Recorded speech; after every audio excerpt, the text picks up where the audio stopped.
السلام عليكم ورحمة الله وبركاته. معكم مستر محمد سعيد. إن شاء الله النهاردة هنتكلم عن موضوع حيوي جدا، موضوع حياة أو موت، يعني ممكن نقول كده موضوع أكون أو لا أكون. والموضوع ده يخص جميع أولياء الأمور. مفيش شك إن أي ولي أمر يتمنى يشوف مستوى ابنه التعليمي ممتاز، حتى لو كان نسبة ذكاء ابنه مش 100%، يعني لو متوسطة.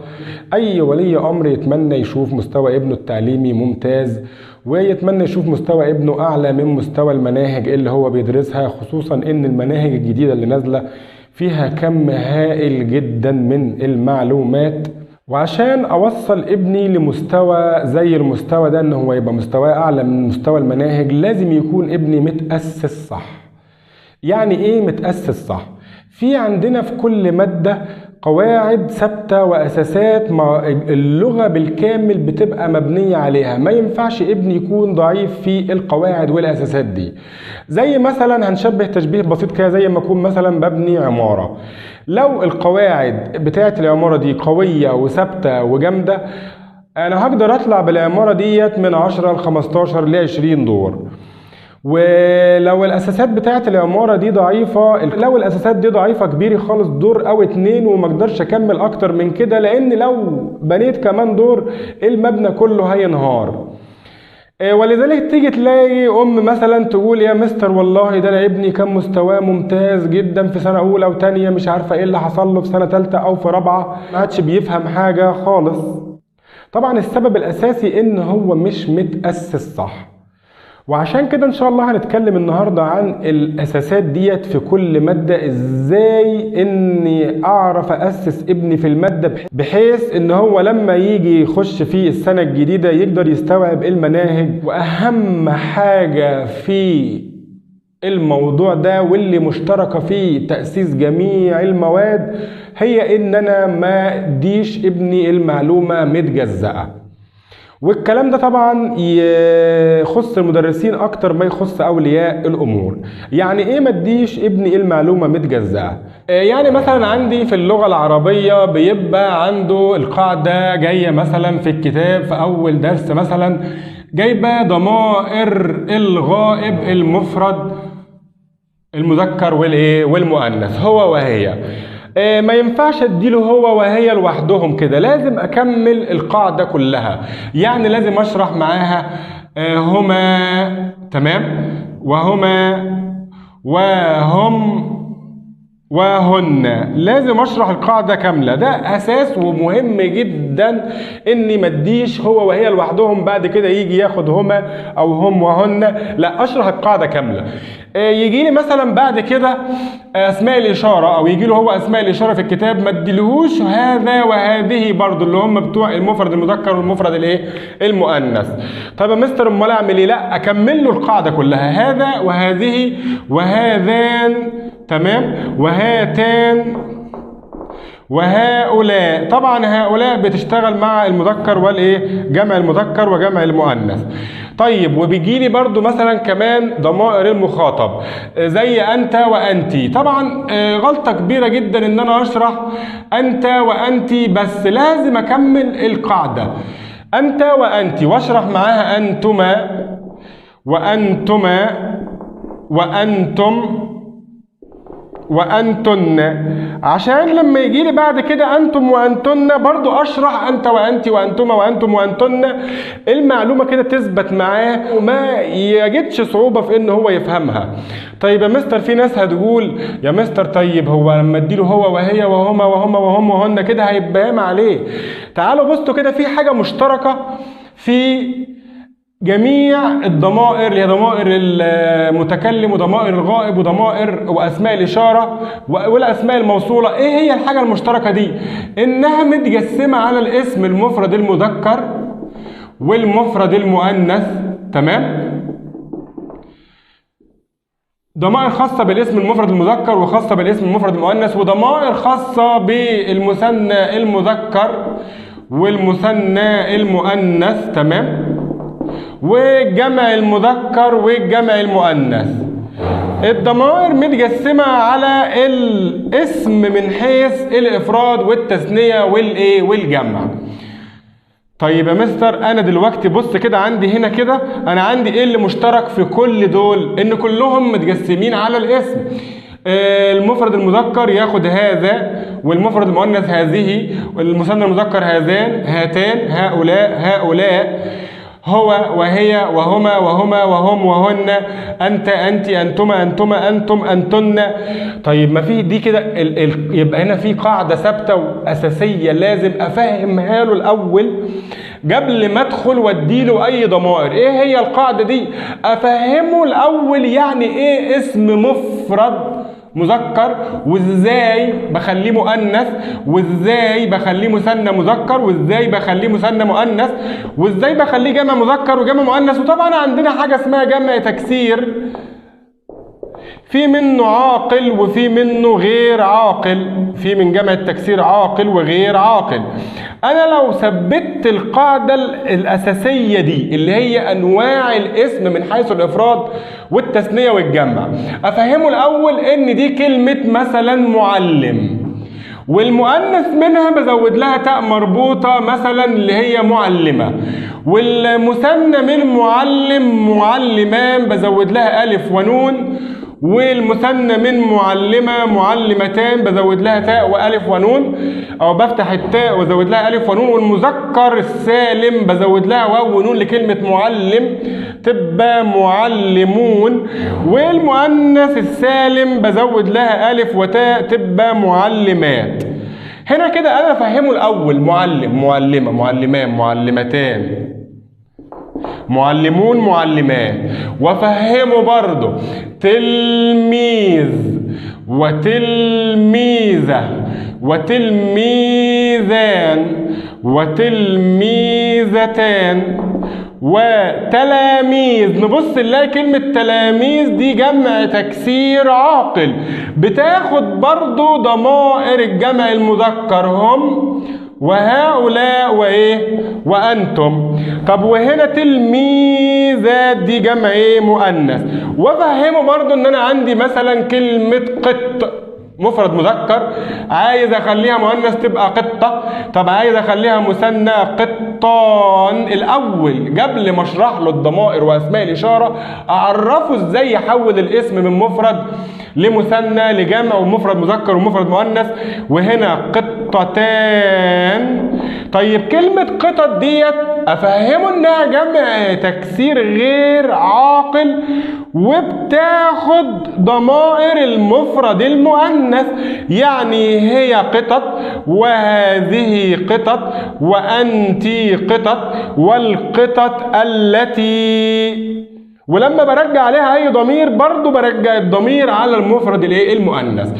يبقى انا لما اشرح للتلميذ القاعده الاول الاساسيه اللي مبني عليها الضمائر اللي هي انواع الاسم مفرد مذكر مفرد مؤنث مثنى مذكر مثنى مؤنث جمع مذكر جمع مؤنث جمع تكسير عاقل جمع تكسير غير عاقل، مش هيجد صعوبه ابدا في ان هو يفهم او يديله واشرح له هو وهي وهما وهما وهم وهن وهم وهي، واشرح له هذا هذه هذان هاتان هؤلاء هؤلاء هؤلاء هذه، واشرح له انت انت انتما انتما انتم انتن انتم انت. طبعا كده بالنسبه للطالب الاساس والقاعده ثابته، مش هتتعبه في اي حاجه ولا ترهق ذهنه في ان انا اشرح له القاعده كامله. يبقى انا عندي اللي هو يعني ايه ما جزأش القاعده، ان انا في قاعده ثابته بيتشرح عليها الضمائر لازم افهمها للتلميذ الاول واثبتها الاول، اللي هي انواع الاسم من حيث الافراد والتثنيه والايه والجمع. هنبص نلاقي كل حاجه مبنيه على الاسم برضو ده. يعني مثلا لو هنديله الافعال بعد كده هبص الاقي هنا هو كتب مثلا وهي كتبت، برضو نفس القصه اتغيرت من مفرد مذكر للمؤنث اخذت تاء التانيث. طب وهنا هما كتبا وهما برضو هنا كتبتا وهم كتبوا وهن كتبنا وهنا هم كتبوا.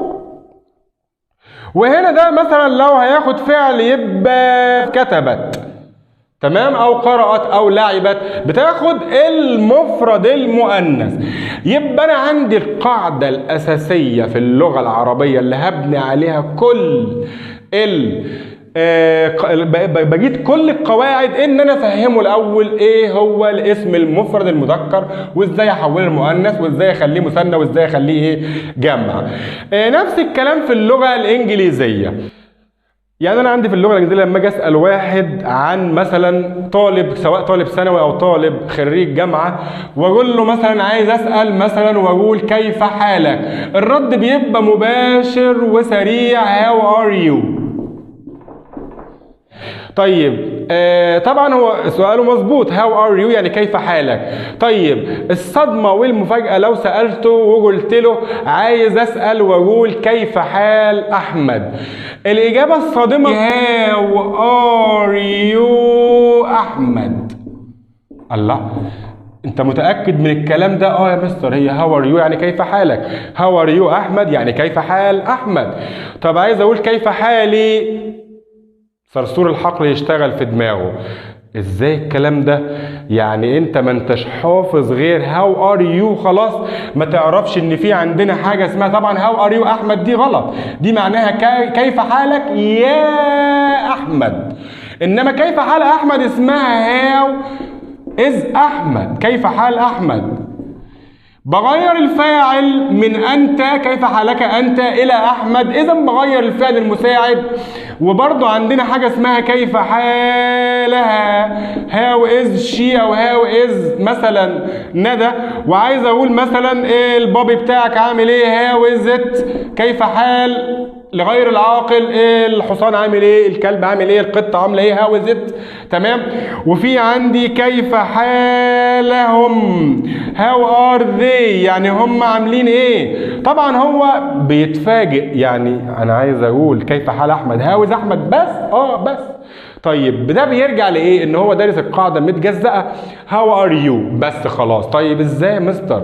يا مستر حضرتك ما في عندنا زي ما في يو، في ذي، في وي، في شي، في هي، في ات، وفي اي. يبقى انا عندي القاعده المشتركه اللي انا هشرح له فيها جميع، او لما اجي لي قاعده في اساس ثابت في اللغه الانجليزيه، ان لما اجي اشرح عليه واشرح القاعده كامله، ان انا احفظه ضمائر الفاعل كويس جدا، ضمائر الايه؟ الفاعل، عشان خاطر لما اجي اسال كيف حالك اقول ايه؟ هاو ار يو. كيف حالهم، هاو ار ذي. كيف حالنا، هاو ار وي، لان الار بتيجي مع الجمع. وعايز اقول كيف حالها، هاو از شي. كيف حاله، هاو از هي. كيف حالها لغير العاقل، هاو از ات. ويا مستر لو عايز اقول كيف حالي، يلا ايوه برافو صح زي ما انتوا قلتوها كده، هاو ام اي. يا مستر هاو ام اي، هاو ام اي. وير ام اي، اين انا، هاو ام اي. كيف حالي، هاو اولد ام اي، كم عمري. طبعا دي ما بتذكرش نهائي ومفيش حد سمعها اعتقد. يعني هاو ام اي، ايوه يعني انا اغير الفاعل.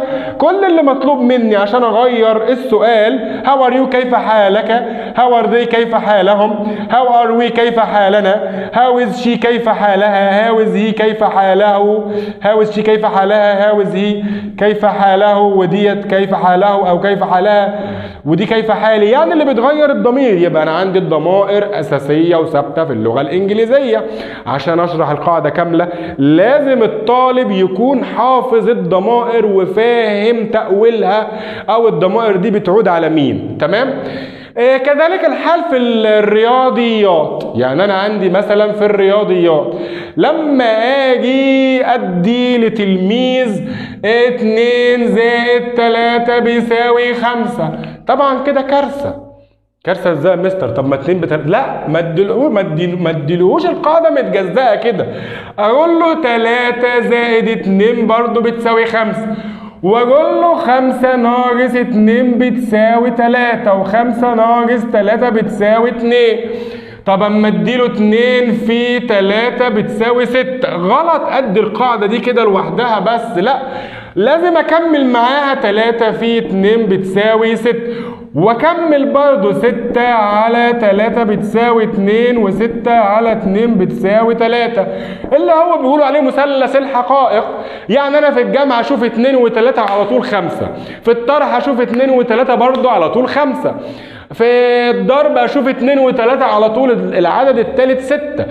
انا كده ما بظلمش التلميذ اللي بيدرس، انا كده بفهمه القاعدة كاملة واديله الاساس كامل. يعني انا كده لما اجي اشرح للتلميذ اديله القاعده كامله. طب يا مستر هديله القاعده كامله ازاي؟ مش هيستوعب. لا، شوف الاول ايه الاساس اللي بتبني عليه القاعده وكمل له القاعده بعد ما تكون مظبط الاساس دوت.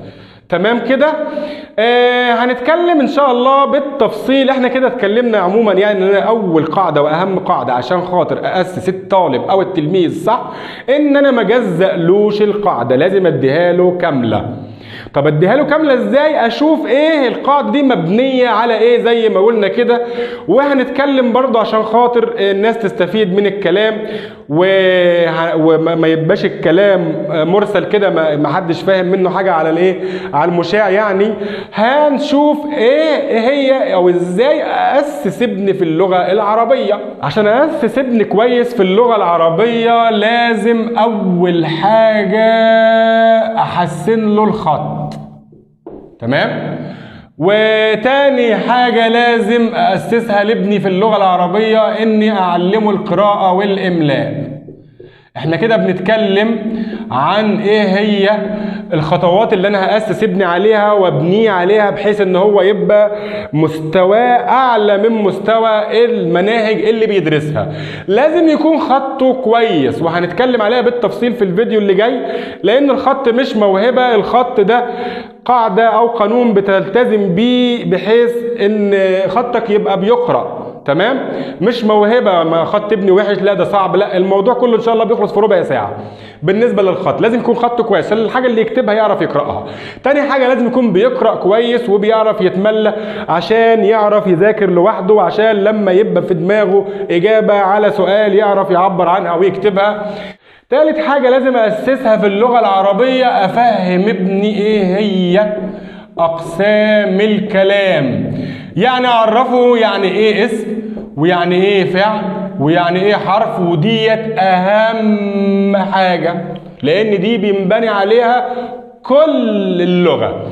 وبعد ما فهمه اقسام الكلام كويس جدا ومكنه من ان هو اي كلمة يشوفها يعرفها فعل ولا اسم ولا حرف، اعرفه الاسم واسس له الاسم من حيث الافراد والتثنية والايه والجمع، او الاسم من حيث العدد يعني. واعرفه زي ما قلنا من شوية ازاي اخليه يحول الاسم من مفرد الى مثنى الى جمع، ويعرف هل نوع الاسم ده مفرد مذكر ولا مؤنث ولا جمع تكسير ولا جمع مذكر، عشان خاطر الاعراب بعد كده هينبني عليها، وتركيب الفعل برضه هينبني عليها. خامس حاجة لازم افهمها لابني واعرفها له الفعل وانواعه في اللغة والاسناد بتاع الفعل مع جميع الضمائر، الفعل الماضي والمضارع والامر، لازم اعرفه الاسنادات بتاعه الفعل ده مع جميع الضمائر. تمام؟ انا كتبت، هو كتب، انت كتبت، انت كتبتي كده يعني. ونفس الكلام المضارع.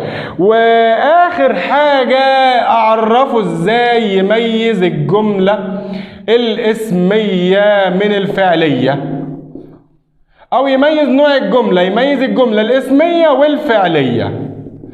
يبقى انا عندي 6 حاجات لازم يكونوا هم دول الاساس والقاعده الثابته اللي عند ابني، بحيث ان دول لو ثابتين كويس عنده عمره ما هيتعب في دراسه لغه عربيه، كل حاجه بالنسبه له هتبقى سهله. وطبعا الكلام ده بيجي بالتكرار، يعني مثلا دي لازم تتثبت، ما جاتش في حصه تيجي في 2 تيجي في 3، المهم لازم خطه يتظبط والقراءة والإملاء برضو لازم يتظبطوا. مش مهم هيستغرق شهر شهرين، المهم لازم يتظبطوا الأول قبل ما أخش معاه في أي مناهج.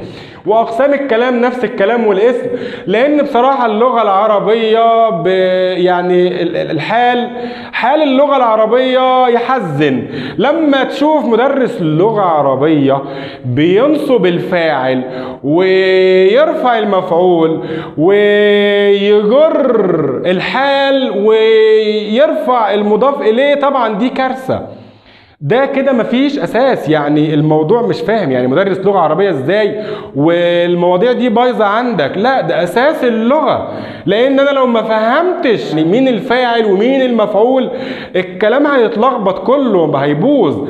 فده اساس لازم يتفهم في اللغة العربية. انا عشان اسس ابني في اللغة العربية لازم اثبت عنده، احسن خطه، واعلمه القراءة والاملاء، وافهمه يعني ايه اقسام الكلام، يعني ايه اسمه، يعني ايه فعل، ويعني ايه حرف، واعرفه ان الاسم مفرد ازاي ومثنى ازاي وجمع ازاي زي ما قلنا في الفيديو. ده الاساس في العربي. وافهمه الفعل انواعه، ماضي ومضارع امر، وابنيه مع جميع الضمائر. ابني الفعل مع جميع الضمائر، واخليه يميز الجمله الاسميه من الجمله الفعليه. ده كده اساس ثابت في اللغه العربيه، اللي لو ثبت عنده ان شاء الله باذن الله هيبقى مستواه ممتاز، ونحافظ حتى على اللغه العربيه من الضياع. وان شاء الله احنا عملنا لكم فيديوهات كامله لجميع الدروس دي بالخطوات سهله جدا، ومده الفيديو ما تعديش دقيقتين، هتخلي مستوى ابنك باذن الله في اقل من شهر ان شاء الله باذن الله هيتغير مستواه تماما. وهنحط لكم مقطع في اخر الفيديو هتشوفوا ازاي ان الطالب لما بيتاسس مستواه بيعلى وبيبقى يساوي مستوى طالب ثانوي او مستوى جامعه. اللغة الإنجليزية، إزاي أسس ابني في اللغة الإنجليزية؟ يبقى احنا هنا قلنا إزاي أسسه في اللغة العربية. طبعا المستر أنا كاتب لكم يحسن خطه، وأنا خطي أصلا عايز آخد دروس في الخط. طبعا أنا مدرس إنجليزي ما بكتبش عربي كتير، فهتلاقي خط في العربي والإنجليزي برضو. المهم يعني فقد الشيء أحيانا يعطيه. ازاي اسس ابني في اللغه الانجليزيه؟ عشان اسس ابني صح في اللغه الانجليزيه لازم برضو اول حاجه احسن له الخط. وبرضو في درس تحسين خط في اللغه الانجليزيه مدته ربع ساعه، مستوى ابنك هيتغير خالص بعد الدرس ده.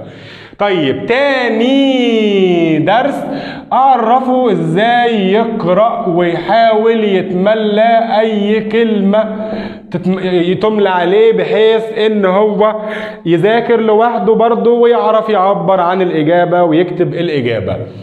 واحنا عارفين ان اول سؤال لسن بيمرن الطالب على القراءة، ده الكلام ده في منهج التايم زمان، واحيانا بيجي برضو في الامتحانات في المنهج الجديد ده اللي ربنا يتوب علينا منه، ان بيجيب اول سؤال لسن بيمرنه على القراءة. المدرس بيقرأ والطالب بيستمع ويشوف الكلام مظبوط، بيقرأ بعينيه. وتاني سؤال لسن بيعرفه ازاي يتملى الكلمات.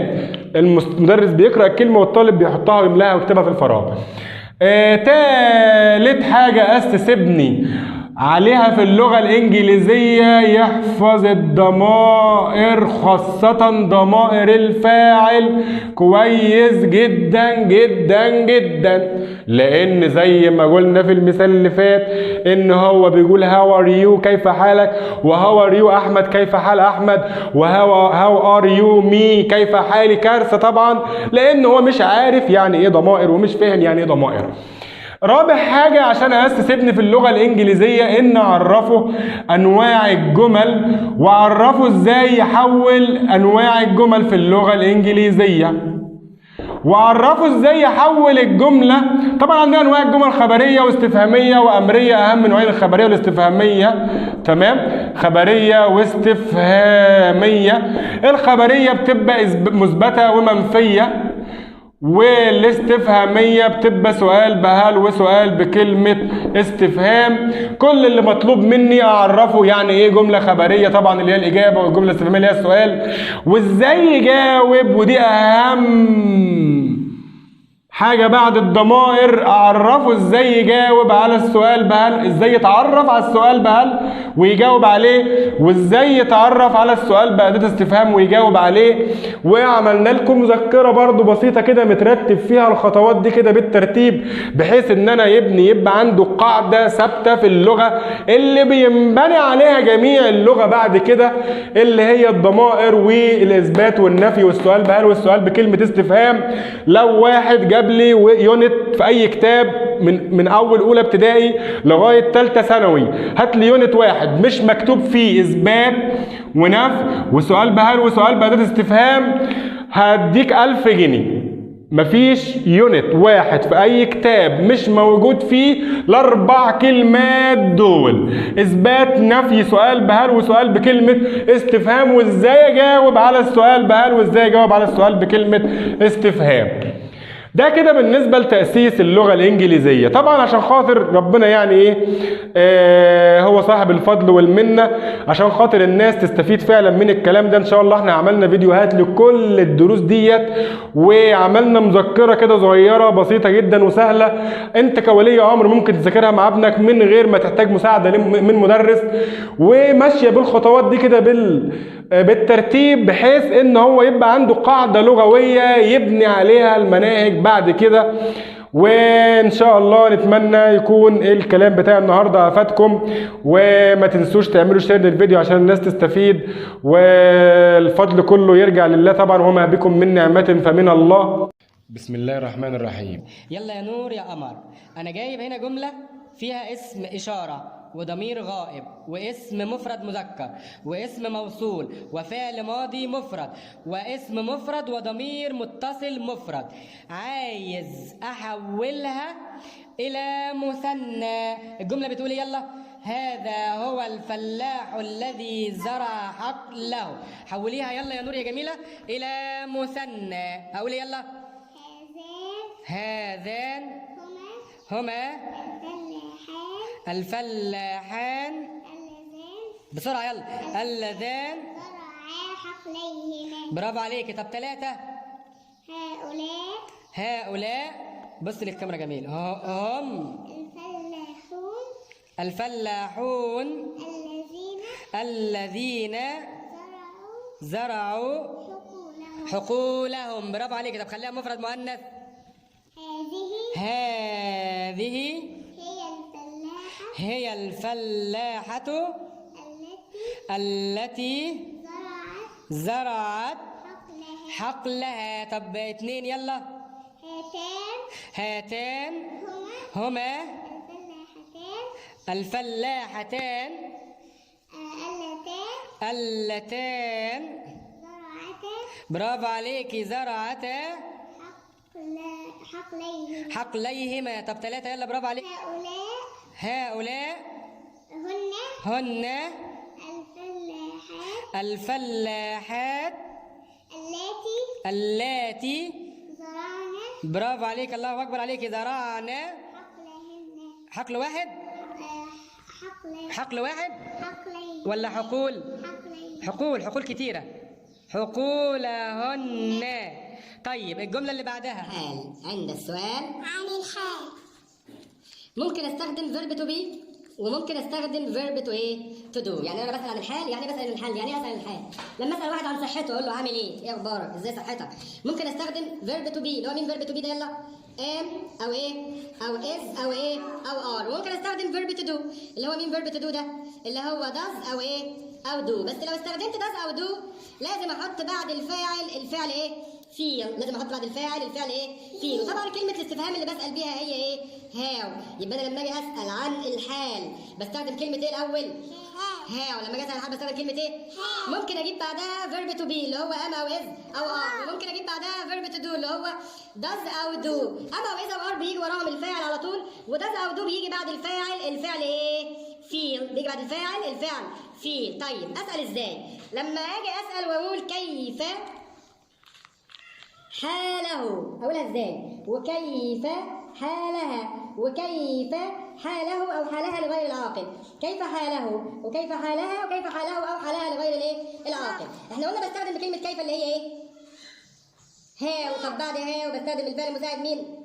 is لان انا بستخدم مثلا على هي وشي وايه. طب عايز اقول كيف حاله، اقول هاو از ايه هي. مثلا عن الولد كيف حاله، هاو از هي. طب مثلا عن البنت كيف حالها، هاو از شي. هاو از ايه. طب اسال عن القطه او الحصان، اسال اقول ايه، يلا هاو از ات. اسال عن القطه او الحصان هاو از ات. طيب ممكن اسال بالفيرب تو دو. يعني ايه اسال بالفيرب تو دو؟ اقول كيف حاله او كيف حالها او كيف حاله او حالها لغير الايه العاقل. كيف حاله على مين، على الولد. وكيف حالها على مين، على البنت. وكيف حالها على ايه، كيف حاله على الحصان. وكيف حالها على ايه، على القطه. طيب استخدمها واستخدم ايه، استخدم ايه ده، عامل زي الثعلب ليه كده، مش مشكله. ممكن استخدم يعني اقول كيف حاله، اسال بكلمه الاول هاو وبعدها مين الفعل المساعد اللي بيسال على المفرد، does. طب بعد does how does he، how does he ايه، يلا how does he feel. كيف حاله، كيف حالها، كيف حال غير العاقل، how does it feel. لما استخدمت is ما جبتش بعدها فعل، لما استخدمنا does لازم اجيب بعدها فعل اساسي في المصدر اللي هو اسمه يشعر، اللي هو ايه feel. تاني كيف حاله how is he. طب كيف حاله الثانيه how does he feel. كيف حالها كيف حالها بالفيرب تو دو how does she feel. كيف حاله لغير العاقل how is it. طب كيف حاله لغير العاقل how does it feel. طب اشطر واحد اللي هيقول لي كيف حالي، كيف حالي؟ مين اللي يسأل يقول كيف حالي، هاو حالي ايه. برافو يا عبد الله، الله اكبر عليك يا عبد الله. هاو ام اي، هاو ام اي. كيف حالي هاو ام اي. انا يعني حالي، يعني حالي انا، حالي انا تاخد الفعل ايه، السبجكت ايه او البروناون ايه اي. طيب هنا كيف اشعر او كيف حالي، مين اللي يسالها بالانجلش، يلا مع الفيرب تو دو هاو دو اي فيل. كيف حالي هاو دو اي فيل. انا كده سالت، مين اللي يجاوب. لما اقول مثلا هاو از هي، مين اللي ينزل اجاوب، لما اجي اقول بجاوب بنزل مين الاول، يلا هي وبعدين ايه از. يعني اقول ايه هي از فاين. هي از ايه fine. يعني هو بخير. هي از فاين يعني ايه هو بخير. طب هنا هنزل الفاعل اللي هو هي. طب والفعل المساعد اللي هو مين does. مالها ما بتجيش، ما بتجيش في الايه في الاجابه. طب اعمل ايه في لما داز ما تجيش، حولها لفيل. ازود لها ايه اس. لما داز ما تجيش بتزود للفيل ايه هي فيلز فاين. يعني هو كويس او جود او اوكي. هي از اوكي، هي فيلز اوكي، الاثنين معناهم واحد.